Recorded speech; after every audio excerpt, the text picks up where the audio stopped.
Are transported एक्सोनली to neuro वाले में, और जो वो वाले नोट से नीचे चलेगा उसमें लिखा है they are stored in neurohypophysis and produced in hypothalamus. मतलब हाइपोथैलेमस से जाते हैं एक्सॉन्स के थ्रू।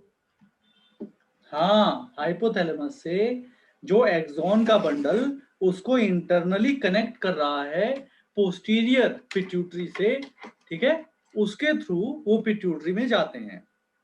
ठीक है, there is internal connection, there is internal connection between the hypothalamus and posterior pituitary with the help of axon bundles of neurosecretory cells। ये देख रहे हो आप, यहां पर एक एक न्यूरॉन दिखाया है, वैसे यहां पर न्यूरोसिक्रेटरी सेल्स के पूरे पूरे ग्रुप है। जैसे एक एक न्यूरॉन ये दिखा दिया, इस न्यूरॉन से जो न्यूरोट्रांसमीटर ये ब्लैक ब्लैक निकल रहे हैं वो यहां पर निकलेंगे। ये क्या है? ये ब्लड सप्लाई है। तो ब्लड सप्लाई के थ्रू इंटरनली ये जब यहां पर पहुंचता है तो फिर से यहां पर ब्रांच बनाएगा। ये हाइपोथैलेमिक कैपिलरीज हैं। तो कैपिलरीज तो परमिएबल होती है, तो वहां से इसको मिल गए न्यूरोट्रांसमीटर्स, ठीक है, रिलीजिंग या इनहिबिटिंग हार्मोन। आफ्टर दैट ये पोर्टल वेन, ये रही हाइपोफिजियल पोर्टल वेन। इस हाइपोफिजियल पोर्टल वेन के जरिए ये यहां पर आ गया। यहां पर फिर कैपिलरीज बनी, वेन से फिर से कैपिलरीज बन गई, क्योंकि पोर्टल सर्कुलेशन में यही होता है, एक बार आर्टरियोल से कैपिलरीज बनती है, उसके बाद फिर वेन से फिर से कैपिलरीज बन जाती हैं। तो कैपिलरीज फिर से बनी और उसके बाद फिर यहाँ पर ये देखो, ये ब्लैक ब्लैक ये जो स्पॉट्स हैं वो यहाँ पर रिलीज हो गए, यहाँ से नए स्पॉट्स बने और वो आगे चले गए। जबकि यहाँ पर अगर हम देखें तो ये जो ब्लैक स्पॉट्स हैं यानी कि न्यूरो ट्रांसमीटर है, यानी कि न्यूरो हॉर्मोन्स है, वो यहाँ पर कैसे आ रहे हैं? पूरा का पूरा एक्सॉन फाइबर ही है यहाँ तक, ये डिफरेंस है। यहाँ पे वो कैसे आते हैं, वो स्टोमेटोस्टैटिन वाला सोमेटोस्टैटिन कैसे आते हैं, मतलब वो इफेक्ट अब करते हैं ना ऐसे इनहिबिट। सोमेटोस्टैटिन यहाँ कहाँ से आ गया बेटा? पोस्टीरियर पिट्यूटरी है। सर मतलब हमने पढ़ा था कि हाइपो पिट्यूटरी के हार्मोन्स को इनहिबिटर वो करते हैं ना, मतलब एक तो सब गोनाड वाले एंटीरियर की बात है, गोनाडोट्रोपिन। वो सब तो फिर वो एंटीरियर की कैसे बात है। इफेक्ट। पोस्टीरियर में तो बेटा एडीएच और ऑक्सीटोसिन होता है, हम्म। ठीक है। सोमेटोस्टैटिन की जो बात करते हैं हम, वो एंटीरियर पिट्यूटरी का हार्मोन, मतलब एंटीरियर पिट्यूटरी पे आने वाला हार्मोन है। ओके।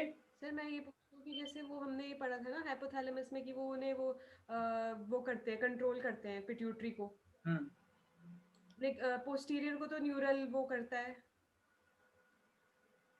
हम्म तो फिर उसका रिलीज इसमें कैसे होगा, मतलब वो कैसे करेगा इसे इनहिबिट, या वो ग्रोथ हार्मोन को मतलब एग्जांपल लेके जैसे स्टोमेटोस्टैटिन उसे इनहिबिट करता है, वो कैसे इन्वॉल्व होंगे इसमें।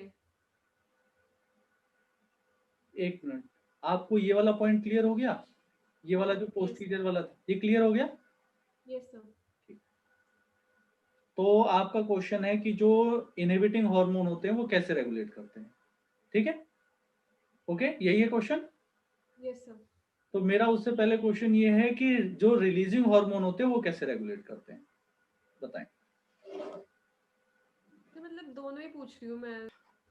हाइपोथैलेमिक जो हार्मोन्स हैं वो पिट्यूटरी के हार्मोन्स को कैसे रेगुलेट कर रहे हैं, ये क्वेश्चन है, ठीक है ना। जब हम ये कहते हैं कि हाइपोथैलेमस के हार्मोन पिट्यूटरी के हार्मोन को रेगुलेट कर रहे हैं, तो actually we are talking about anterior pituitary.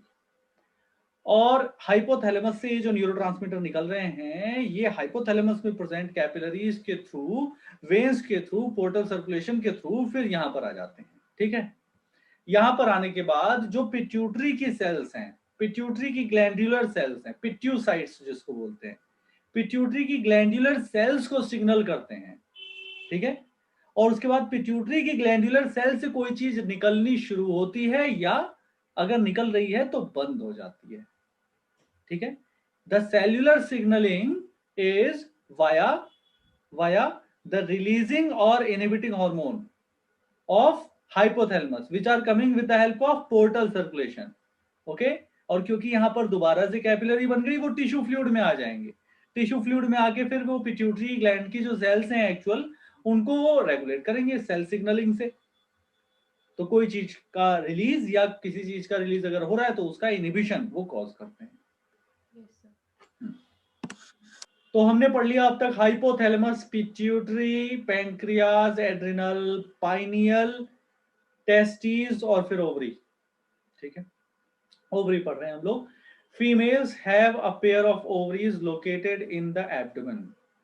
Location और नंबर बता दिया, 1 पेयर एब्डोमेन में, फीमेल्स में। जैसे testes primary male sex organs हैं, ऐसे ही ovaries primary female sex organs हैं। जैसे वहां पर स्पर्म बनता है, यहां पर एग बनता है मेंस्ट्रुअल साइकिल के दौरान। During each menstrual cycle 1 ovum is produced. Ovary also produces 2 group of steroidal hormones, यानी कि ये भी जो है एक मिक्स ऑर्गन है, या कहें मिक्स ग्लैंड है, यानी जिसका एक फिजियोलॉजिकल फंक्शन है प्लस एंडोक्राइन फंक्शन है, क्योंकि इसका एक physiological function as well as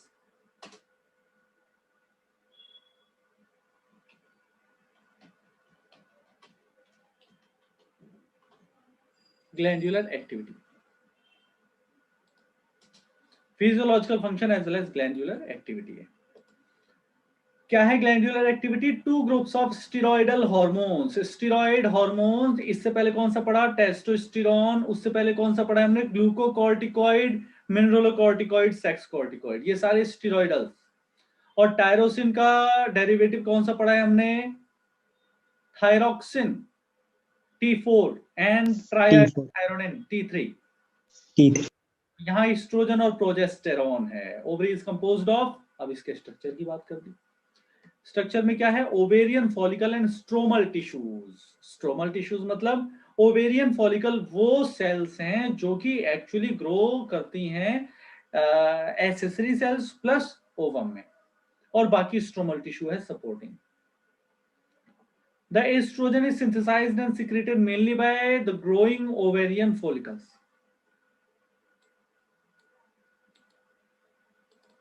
oestrogen का सिंथेसिस और सिक्रेशन कौन करता है? Growing ovarian follicle. हमें पता है primary oocyte, secondary oocyte। Follicle कैसा होगा? प्राइमरी हो सकता है, सेकेंडरी हो सकता है, टर्शियरी हो सकता है। और oocyte कैसा होगा? oocyte होगा प्राइमरी, सेकेंडरी, और उसके बाद क्या बन जाता है? ओवम। ओव्यूलेशन के बाद the ruptured follicle is converted into corpus luteum which secretes progesterone. So ovarian follicle से estrogen और corpus luteum से progesterone, ये दो सिंथेसिस यहां पर हो रही हैं। ठीक है, estrogen produce wide range action such as primary as well as secondary sexual characters को कंट्रोल करना। नटशेल में ये है, primary as well as secondary sexual characters को कंट्रोल करना। तो प्राइमरी सेक्सुअल कैरेक्टर क्या है फीमेल में? गैमेटोजेनेसिस यानी कि oogenesis। और सेकेंडरी सेक्सुअल कैरेक्टर क्या है? जो सेकेंडरी सेक्स ऑर्गन्स हैं प्लस जो बिहेवियर है प्लस जो सेकेंडरी सेक्सुअल कैरेक्टर्स हैं। ठीक है, कैरेक्टर बोल दें तो बेटर रहेगा। तो फीमेल सेकेंडरी सेक्स ऑर्गन्स का development, growth, activity, development of growing ovarian follicle, oogenesis, और appearance of female secondary sex character जैसे high pitch of voice, mammary gland development, female libido। estrogen also regulate female sexual behavior, यानी कि CNS पर जैसे testosterone ने action लिया था वैसे यहाँ पर estrogen का फंक्शन है। Progesterone support pregnancy. estrogen का क्या हो गया? प्राइमरी सेक्सुअल कैरेक्टर्स और सेकेंडरी सेक्सुअल कैरेक्टर्स को रेगुलेट करना, जिसमें ये एग्जांपल्स हमने देखे। प्रोजेस्टेरोन प्रेगनेंसी हार्मोन है, प्रोजेस्टेरोन सपोर्ट करता है प्रेगनेंसी को, इसीलिए प्रोजेस्टेरोन को प्रेगनेंसी हार्मोन कहेंगे। Progesterone also acts on the mammary gland and stimulates the formation of alveoli, sac-like structures which store milk। यानी कि मेमोरी ग्लैंड के अंदर वो ग्लैंडुलर रीजन्स जहां पर actually synthesis and storage of milk होता है उसको हम कहते हैं एल्वेली। ठीक है, एल्वेली। एंड मिल्क सिक्रीशन का भी काम करता है। Actual glandular region, milk secretion में तो ऑक्सीटोसिन था ना? इजेक्शन में बेटा, इजेक्शन में। ये बहुत कंफ्यूजन इस पॉइंट पे बच्चे करते हैं, वो आप लोग नहीं करेंगे। बिल्कुल भी नहीं करेंगे। मैं बार बार बोल रहा हूँ, प्रोलैक्टिन स्टार्टिंग में बोला था, यहाँ पर लिख भी दूंगा, अभी ऑक्सीटोसिन आएगा। तो ऑक्सीटोसिन आ चुका है, वहां पर हमने लिखा है कि मिल्क इजेक्शन में, सिंथेसिस और सिक्रीशन में प्रोलैक्टिन और प्रोजेस्टेरॉन, ठीक है, प्रोजेस्टेरॉन नहीं होगा तो प्रोलैक्टिन, और इजेक्शन में, मिल्क इजेक्शन में, यानी कि जो स्टोर्ड मिल्क है उसको पुश करना सो दैट वो निपल्स पे जो पोर होते हैं उसके बाहर आए, वो काम ऑक्सीटोसिन का है। क्योंकि स्टोर्ड रहता है मिल्क लेक्टिफेरस ग्लैंड्स और लेक्टिफेरस जो साइनस है, सॉरी ग्लैंड्स नहीं, लेक्टिफेरस डक्ट्स और लेक्टिफेरस साइनस होते हैं, वहां पे स्टोर्ड रहता है। लेकिन वहां की जो डक्ट्स हैं वो स्मूथ मसल्स की बनी है, तो स्मूथ मसल का कॉन्ट्रैक्शन ऑक्सीटोसिन करता है। तो ऑक्सीटोसिन जब कॉन्ट्रैक्शन करेगा स्मूथ मसल्स का, जो कि लेक्टिफेरस साइनस और लेक्टिफेरस डक्ट की स्मूथ मसल्स हैं, तब वहां पर कॉन्ट्रैक्शन होगा, ठीक है, कॉन्ट्रैक्शन होगा, तब milk will be pushed towards outside. यहां पर हम बात करें सिंथेसिस और सेल से बाहर निकलने की, ग्लैंडुलर रीजन से बाहर डक्ट की तरफ निकलेगा तो उसको हमने कहा है सिक्रेशन या रिलीज, एक्चुअल ग्लैंडुलर रीजन।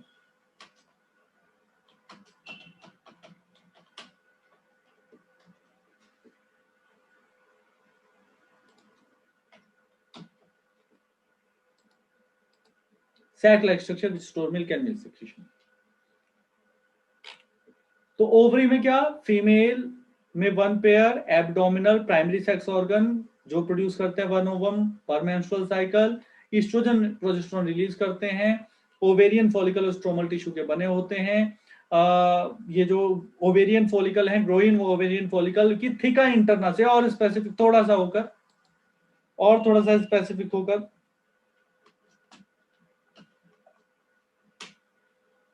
थिका interna of growing follicles, growing follicles के टर्शरी और ग्राफियन फॉलिकल्स जिसको कहते हैं वो।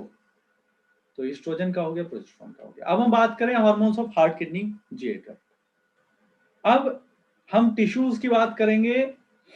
ऑर्गन्स में टिश्यूज प्रेजेंट हैं, ऑर्गन्स में कुछ सेल्स प्रेजेंट हैं जो कि ग्लैंडुलर एक्टिविटी परफॉर्म कर सकती हैं, कैपेबल हैं उसके।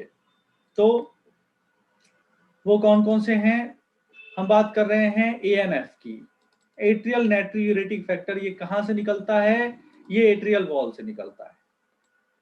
The atrial wall of our heart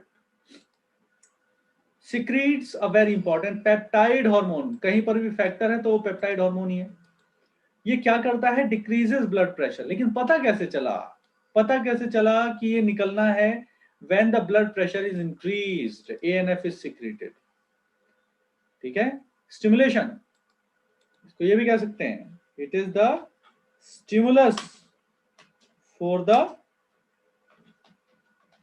secretion of ANF.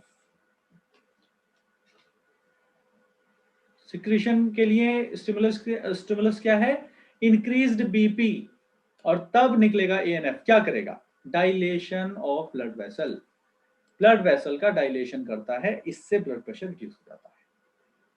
Blood pressure, blood vessel का डायलेशन करेगा। ब्लड वेसल का डायलेशन होने से क्या है, जो हार्ट की तरफ ब्लड आ रहा है ना, वो उसकी स्पीड, उसका रेट पर यूनिट टाइम जो ब्लड आ रहा है वहां पर, वो रुक जाएगा यानी कि कम हो जाएगा, ठीक है। तो अगर बहुत जल्दी जल्दी आपके पास चीजें आए ना, तो आपको आगे भेजने की जल्दी नहीं रहेगी, सिंपल सी बात, ठीक है। ब्लड हार्ट की तरफ जल्दी जल्दी आ रहा है तो हार्ट भी जो है उसको पंपिंग के थ्रू बाहर भेजता रहता है, और जब पंपिंग करेगा यानी जल्दी जल्दी पंपिंग करेगा तो जाहिर सी बात है फोर्सफुल पंपिंग होगी, तो ब्लड प्रेशर इंक्रीज हो जाता है और ये लूप चलता जाता है। तो इसको रोकना कैसे है, एएनएफ की हेल्प से डायलेशन कर देगा। रास के थ्रू हम इसको कनेक्ट करके देखते हैं, रेनिन एंजियोटेंसिन एल्डोस्टेरोन सिस्टम के through the juxtaglomerular cells of kidney produces a peptide hormone. फिर से एक पेप्टाइड हार्मोन हमारे पास है, नाम क्या है, इरिथ्रोपोइटिन। काम क्या है, इरिथ्रोपोइसिस, इसीलिए ऐसा नाम है। क्या स्टिमुलेट करेगा, इरिथ्रोपोइसिस को। तो हार्ट का हो गया एएनएफ, किडनी का हो गया इरिथ्रोपोइटिन। हार्ट का हो गया एएनएफ और किडनी का हो गया इरिथ्रोपोइटिन। एक और लिख लो, ये कैल्सीट्रायोल, कैल्सीट्रायोल ये सेल्स और क्या रिलीज करती, कैल्सिट्रायोल। हमने पढ़ा था पीटीएच के साथ साथ पढ़ा था क्या हमने कल, parathormone.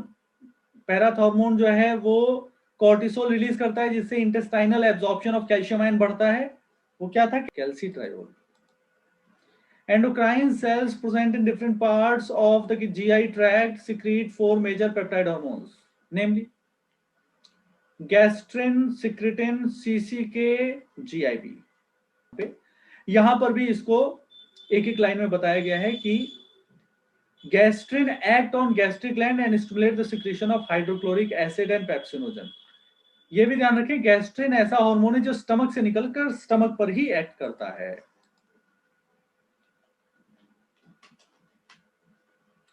By the stomach for the stomach.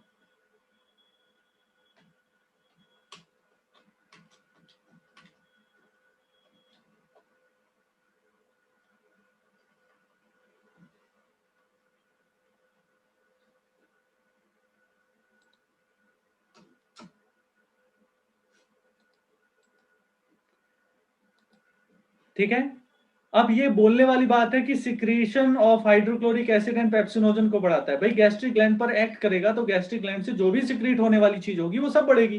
क्या क्या सिक्रीट होता है, यही दोनों चीजें मेनली, इंट्रिंसिक फैक्टर भी ऑब्वियसली, सब कुछ। सिक्रेटिन इंटेस्टाइन से रिलीज होता है, किस पर एक्ट करेगा, पैंक्रियाज। ठीक है, पैंक्रियाज पर एक्ट करता है और क्या करेगा, वाटर और बाइकार्बोनेट आयन। मैं चाहता हूं आप लोग ध्यान दें इस वाले पॉइंट पे। सिक्रेटिन और सीसीकेपीजेड ये दोनों इंटर रिलेटेड हैं। सिक्रेटिन भी पैंक्रियाज पे एक्ट करता है, सीसीके भी पैंक्रियाज पे एक्ट करता है। ठीक है, लेकिन सिक्रेटिन पैंक्रियाज पे एक्ट करके वाटर और बाइकार्बोनेट आयन का सिक्रीशन बढ़ाता है, जबकि सीसीकेपीजेड बोलते हैं, पीजेड यानी पैंक्रियोजाइमिन, हम ऐसे बोलते हैं सीसीकेपीजेड, ऐसे बोलते हैं, यानी कोलिसिस्टोकाइनिन और पैंक्रियोजाइमिन।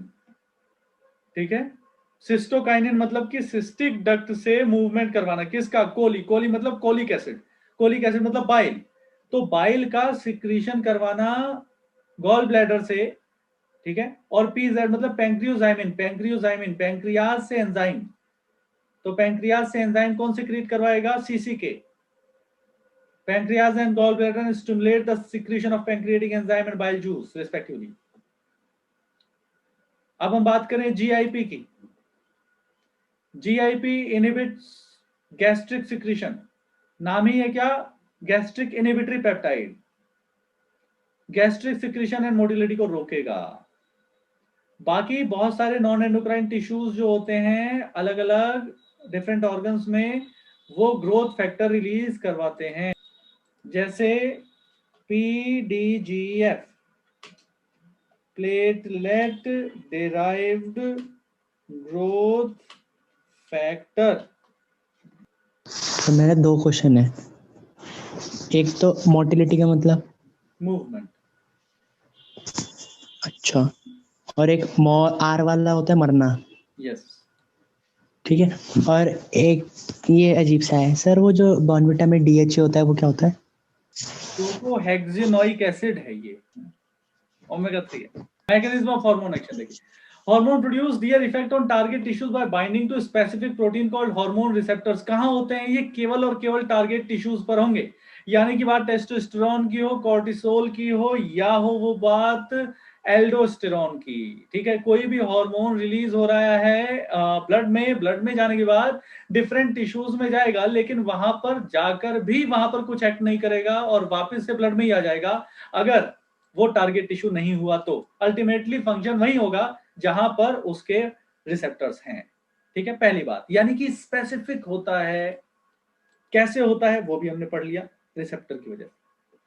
कहां होते हैं, on the cell membrane, on the cell membrane of target cells, तो उनको हार्मोन को बोलेंगे हम कि वो मेम्ब्रेन पर एक्ट करते हैं, और वो रिसेप्टर कौन से, मेम्ब्रेन बाउंड रिसेप्टर्स हैं। और वो रिसेप्टर्स जो कि सेल के अंदर हैं उनको कहेंगे इंट्रासेलुलर रिसेप्टर। यानी हार्मोन्स के रिसेप्टर्स दो जगह हो सकते हैं, सेल के ऊपर सेल मेम्ब्रेन पे, या तो सेल के अंदर इंट्रासेलुलर रिसेप्टर्स हो सकते हैं। ठीक है। अब इंट्रासेल्यूलर रिसेप्टर में भी साइटोप्लाज्मिक रिसेप्टर्स बहुत कम होते हैं, मोस्टली न्यूक्लियर रिसेप्टर्स होते हैं जो न्यूक्लियस के ऊपर नहीं न्यूक्लियस के अंदर होते हैं। जैसे इंट्रासेल्युलर हमने बोल दिया, ऐसे ही बोलते हैं इंट्रा न्यूक्लियर या न्यूक्लियर रिसेप्टर्स। ये बात थोड़ी सी गौर करने वाली है, एनसीईआरटी ने बहुत जोर देकर इसको बोला है। इंट्रासेल्युलर रिसेप्टर में भी मोस्टली कैसे न्यूक्लियर रिसेप्टर, वो भी कैसे न्यूक्लियस के अंदर, न्यूक्लियर मेम्ब्रेन पे नहीं। तो बिल्कुल स्पेसिफिक हो जाने की जरूरत है, बिल्कुल क्लियर माइंडेड हो जाने की जरूरत है कि न्यूक्लियर रिसेप्टर मतलब न्यूक्लियस के अंदर होते हैं ये। अब जैसे ही एक हार्मोन रिसेप्टर पे बाइंड करेगा, क्या बन जाता है, हार्मोन रिसेप्टर कॉम्प्लेक्स। क्या बन जाएगा, हार्मोन रिसेप्टर कॉम्प्लेक्स। अब इस कॉम्प्लेक्स के बनने के बाद कहानी शुरू होती है उसके एक्शन की। Each receptor is specific to one hormone only and hence receptors are specific. Hormone receptor complex formation lead to certain biochemical changes in the target tissues. Biochemical changes कहने का क्या मतलब है, मतलब है मेटाबॉलिज्म। एक सेल के अंदर का अगर मेटाबॉलिज्म चेंज हुआ तो हमारी पूरी बॉडी का फिजियोलॉजिकल फंक्शन और हमारा बिहेवियर जो चेंज हो सकता है। क्यों? क्योंकि अल्टीमेटली हम बिहेव कर रहे हैं सेल्स की वजह से। तो सेल के अंदर ये हार्मोन रिसेप्टर कॉम्प्लेक्स क्या चेंजेस लाएगा, बायोकेमिकल चेंजेस। बायोकेमिकल चेंजेस यानी मेटाबॉलिक चेंजेस, और उसी से सारी चेंज होंगे। Target tissue metabolism and hence physiological function are regulated by hormone. अब ये कह सकते हैं कि अगर हम कह रहे हैं हार्मोन रेगुलेट करता है फिजियोलॉजिकल फंक्शंस को, तो कैसे, इसको जस्टिफाई करो, उसको बोलो, बताओ, एक्सप्लेन करो कि कैसे।